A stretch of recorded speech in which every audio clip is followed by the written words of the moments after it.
In this video, I'm going to give you a brief overview of how to use an advanced logic model for writing grant proposals. The logic model was developed by the W.K. Kellogg Foundation. Its purpose is to help organizations demonstrate how their programs work. It includes the project's resources, activities, outputs, outcomes, and impact. It begins with the resources that your project will use, including staffing, funding, and organizational assets, like facilities, equipment, quality improvement systems, and your strategic plan. Program activities are what the program does with the resources, the actions, tools, events, or processes that the program will implement. This could be after-school tutoring, meetings or support groups, art installations or environmental protection, or scientific research. The resources and activities are what your organization plans to do. The next boxes show your intended results.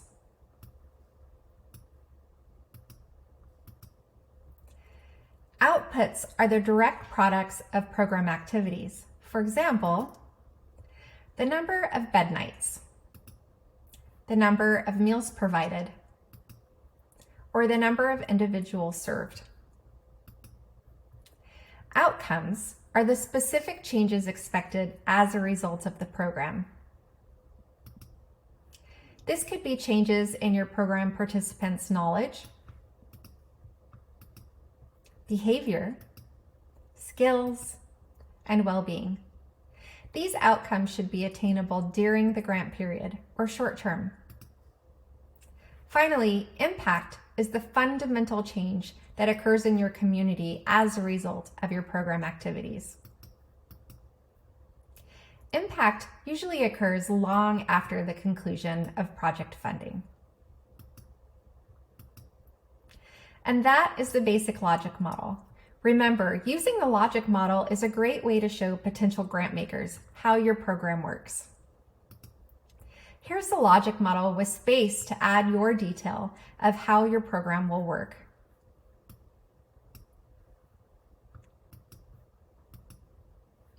When it comes time to write your grant proposal, this logic model could be a useful tool. But how does it fit in? What parts of the logic model fit into each section of a grant? With the advanced framework developed by Spark the Fire Grantwriting, you can map out your grant proposal using the concepts of the logic model, but using a tool that walks you step by step through each section of the grant proposal. This is the advanced grant writing framework developed by Spark the Fire Grantwriting classes. It flows perfectly with the 5 sections of the grant proposal. By using this framework, you can show the relations between the program activities and results of the project, like the logic model, while also incorporating the other elements of the grant proposal so that each section ties together in a logical and persuasive way. So let's take a look at what the 5 sections of a grant application are. These are the 5 basic sections of any grant proposal.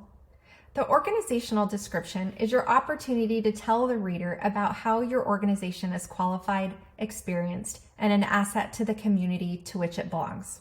The community need is the section of the proposal when the problem, challenge, or opportunity in the community is described that the organization intends to address. The budget and narrative section presents your grant request to the reader, including information on how much money you're requesting and how those funds will be used. The project description provides a work plan and a timeline for how the project will be accomplished. And finally, the evaluation section tells the reader how your organization or program defines success. You can see on the framework how each section of the grant proposal has been interwoven into the logic model. Now you can get started planning your project and prepare yourself to write the grant proposal. Let's start with the first column, the resources that the organization has and needs that describe how your organization is qualified. Here's an example of this column completed. Let's zoom in and take a closer look. Grant reviewers want to know that your organization is qualified and ready to complete your proposed project, and that the organization has good standing in the community. You'll see questions on your grant application like, enter the organization's official mission and vision statement, describe the organization's general purpose and background, what programs and services does the organization provide? Use the resources column to make notes on what you want to remember to include in your organizational description. Use short phrases and bullet points so that you can connect your ideas across the columns as we go.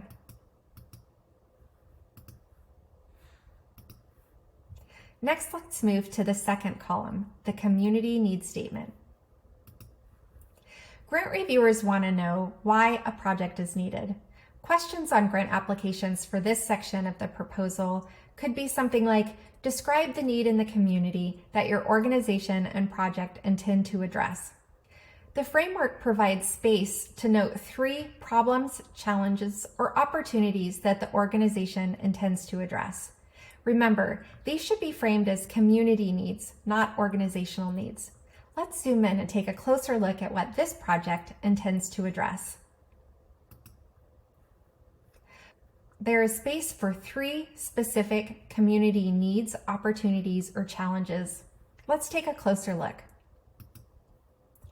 For this project, the organization wants to address the need for salmon recovery, particularly how the actions of community members impact salmon habitat. They note that there's a lack of education about the need for salmon recovery. There's also a lack of opportunity to connect with the environment, specifically salmon recovery efforts.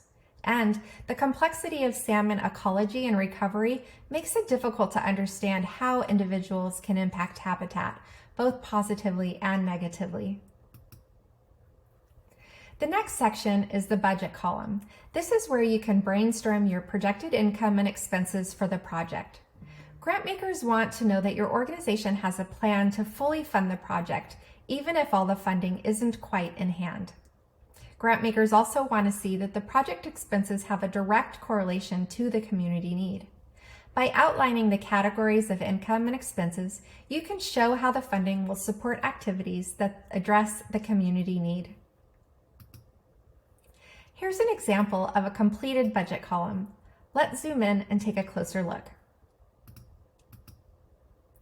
Projected income includes in-kind donation of partner staff time, individual donations, merchandise sales, and grants from foundations. It's logical then that the project expenses would include staff time, supplies and materials, including the merchandise that will be sold for earned income, mileage for travel to the site where the salmon will be monitored, advertising to recruit volunteers and participants, and overhead costs.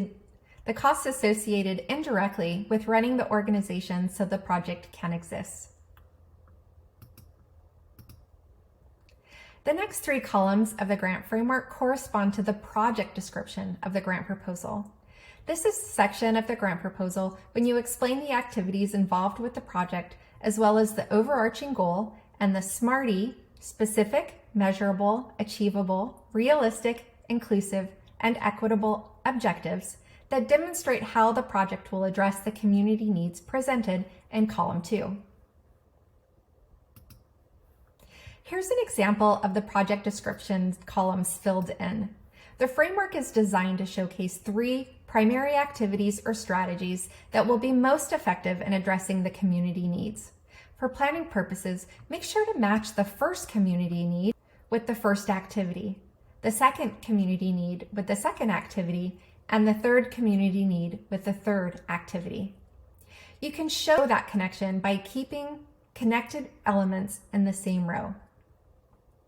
In this way, you can show a logical connection that's going to make our proposal easier to understand and more compelling. Let's zoom in and see what this project plans to do. The activities in this project are host salmon sightings during the salmon spawning season, and provide education on the impacts of humans on salmon habitat.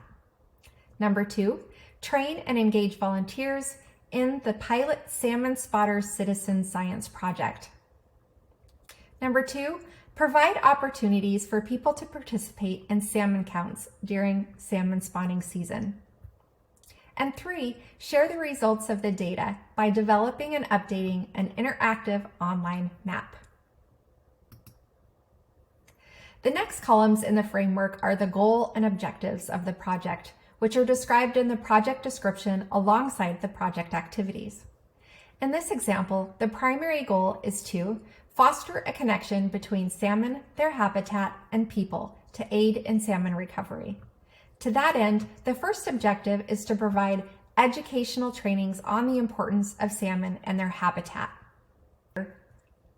The second objective is to train and engage 20 volunteers in the first year of the pilot Salmon Spotters Citizen Science Project.